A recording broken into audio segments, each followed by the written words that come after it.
All right, let's look at the veins of the lower limb. From the common iliac, you have the femoral vein, and then we have the greater saphenous vein, which goes all the way on the medial aspect of the lower limb. And then on the lateral aspect, or deeper into the, we saw the popliteal vein, and then on the lateral aspect is the smaller saphenous vein. You can just see a little bit here. Then it'll make an arch to drain the foot. That is pretty much it for the veins of the lower limb. And then let me see what I have listed over here. For the upper limb, okay. The upper limb is similar to as far as the veins, they're similar in name to the arteries, a few differences.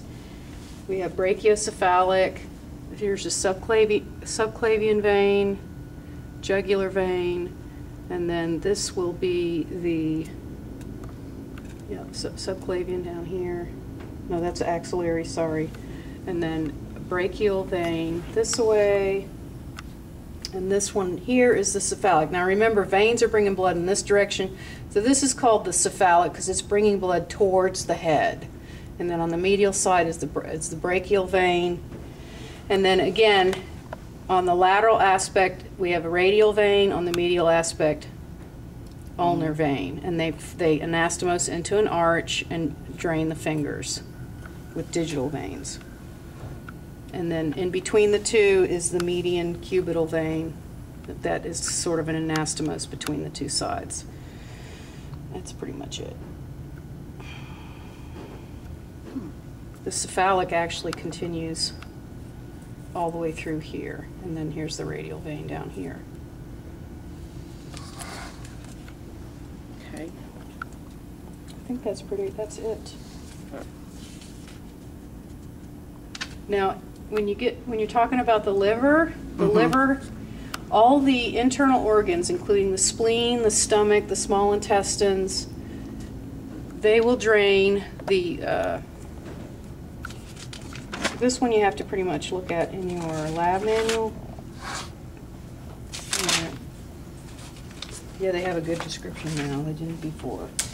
But the mesenteric veins, inferior, superior mesenteric veins, splenic veins, which drain all the digestive organs, will drain into the hepatic portal vein, which goes into the liver. And the blood will percolate through the liver, like we talked about in lecture. And then after it percolates through the liver and it's the macrophages clean all the junk out, and then the nutrients are dealt with by the liver.